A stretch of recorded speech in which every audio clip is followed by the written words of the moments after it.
بسم اللہ الرحمن الرحیم۔ السلام علیکم۔ جلدی کریں پاپا، میں آفس کے لیے لیٹ ہو رہا ہوں۔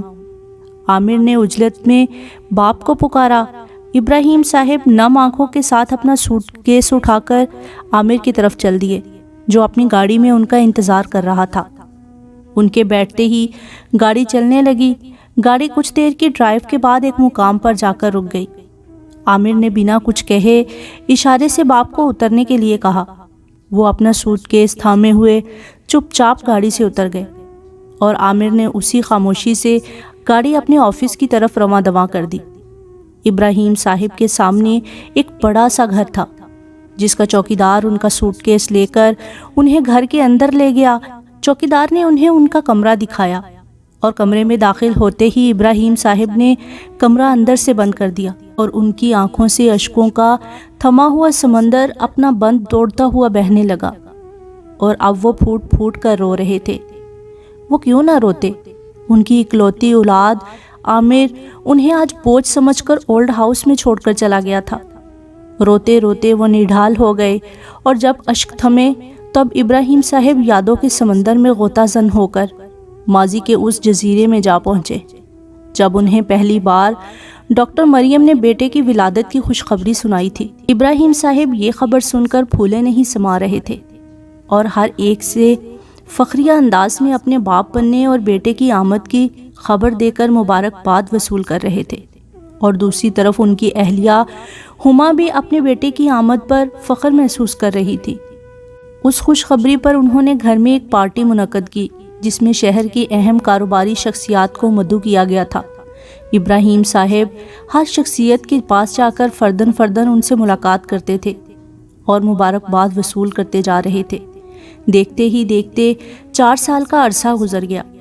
ابراہیم صاحب اپنے اکلوتے بیٹے کو ایک بہت بڑا بزنس مین بنانا چاہتے تھے، اس لیے اسے شہر کے سب سے بڑے اسکول میں داخل کروایا گیا۔ عامر بہت ذہین تھا اور اپنے مضامین میں ہر سال عمدہ کارکردگی دکھا کر اول آتا تھا۔ جب عامر تیسری کلاس میں پہنچا تب اسکول انتظامیہ کی طرف سے عامر صاحب کو ایک پیغام موصول ہوا۔ عامر تمام مضامین میں نہایت عمدہ کارکردگی دکھاتا ہے، لیکن اسلامیات کے مضمون میں اس کی دلچسپی بہت کم ہے۔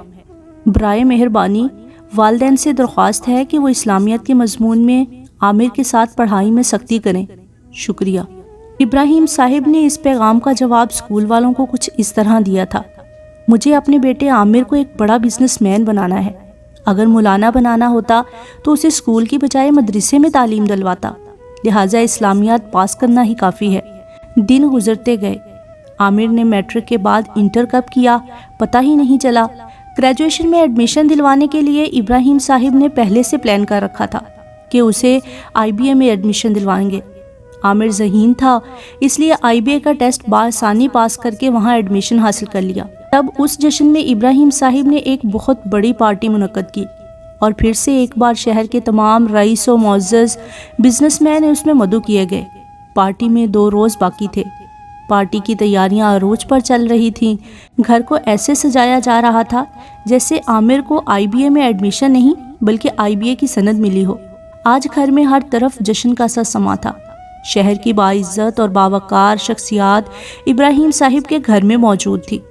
لوگ خوب مبارکباد دے رہے تھے۔ ابراہیم صاحب اور ان کی اہلیہ ہما بہت خوش تھے اور اپنے بیٹے کو بار بار دیکھ کر پھولے نہیں سما رہے تھے۔ ان دونوں کو آج عامر پر بہت فخر محسوس ہو رہا تھا۔ اسی اثناء میں ان کا نوکر شرفو آیا اور ابراہیم صاحب سے کہنے لگا، دروازے پر ایک بوڑھا آدمی آیا ہے اور اسے آپ سے ملنا ہے۔ اپنا نام اسماعیل بتاتا ہے۔ شرفو نے ایک ہی سانس میں تمام بات کہہ دی۔ یہ نام سن کر ابراہیم صاحب کے چہرے کا رنگ متغیر ہو گیا تھا۔ انہوں نے اپنے نوکر سے کہا کہ انہیں وہیں روک کے رکھو اور بالکل اندر مت آنے دینا، میں ابھی آتا ہوں۔ پھر کچھ بڑبڑاتے ہوئے وہ پارٹی سے نکل کر صدر دروازے پر پہنچے۔ گیٹ کھولنے کا اشارہ دیا تو سامنے ایک دبلا پتلا ضعیف العمر شخص دھوتی کرتا پہنے لاٹھی کے سہارے کھڑا تھا۔ ابراہیم صاحب نے گیٹ پر کھڑے ہو کر چوکیدار کو اشارہ کیا۔ چوکیدار وہاں سے چلا گیا۔ تب بوڑھا شخص ابراہیم صاحب کو دیکھتے ہی زاروں قطار رونے لگا اور ابراہیم صاحب کے گلے لگنے کی کوشش کرنے لگا۔ تب ابراہیم صاحب نے اس بوڑھے شخص کو پیچھے ہٹاتے ہوئے کہا، آپ یہاں کیوں آئے ہیں؟ آپ کو منع کیا تھا کہ آپ یہاں مت آئیے گا. اگر میرے کسی دوست نے دیکھ لیا تو میں انہیں کیا جواب دوں گا؟ پلیز پاپا، آپ یہاں سے چلے جائیں. میں ایک بہت بڑا بزنس مین ہوں. میں نہیں چاہتا کہ لوگوں کو آپ کے بارے میں پتہ چلے کہ میں ایک معمولی کسان کا بیٹا ہوں. پلیز پاپا، آپ یہاں سے جائیں. بوڑھا شخص خاموشی سے سب سنتا رہا اور پھر اس کی آنکھوں سے اشک بہنے لگے. ابراہیم صاحب نے جیب سے کچھ پیسے نکال کر بوڑھے باپ کے ہاتھ پر رکھ دیے اور انہیں جانے کے لیے کہا. بوڑھے نے پیسے واپس کر دیے اور بنا کچھ کہے وہاں سے چلے جانے میں ہی عافیت سمجھی تھی، اور ابراہیم صاحب دوبارہ اپنے دوستوں میں آ کر عظیم پارٹی انجوائے کرنے لگے تھے. سال پر لگا کر اڑتا رہا. ہما اب بہو لانے کی تیاریوں میں مشغول ہو چکی تھی. عامر بھی اپنی پڑھائی کر کے ایک بڑا بزنس مین بننے کی دہلیز پر قدم رکھ چکا تھا. ایک امیر گھرانے سے بہو کا انتخاب عمل میں لایا گیا.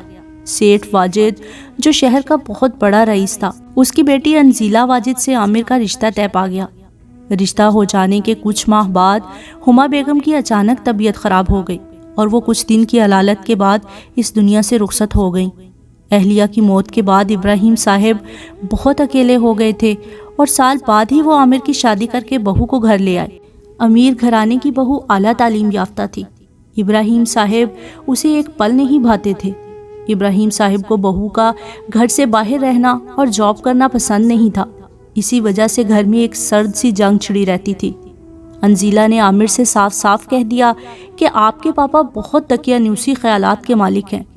یا تو آپ مجھے چھوڑ دیں یا اپنے پاپا کا کہیں اور انتظام کر دیں. عامر اور انزیلا میں ابراہیم صاحب کی وجہ سے لڑائی رہنے لگی تھی. بالآخر روز روز کی ٹینشن سے نجات حاصل کرنے کے لیے انزیلا کی خوشی کی خاطر عامر نے ابراہیم صاحب کو اولڈ ہاؤس میں منتقل کرنے کا فیصلہ کر لیا تھا، اور دوسرے دن صبح ہی وہ اپنے والد کا سامان پیک کر کے انہیں ان کی مستقل جگہ چھوڑ کر ہمیشہ ہمیشہ کے لیے ان سے دور چلا گیا تھا.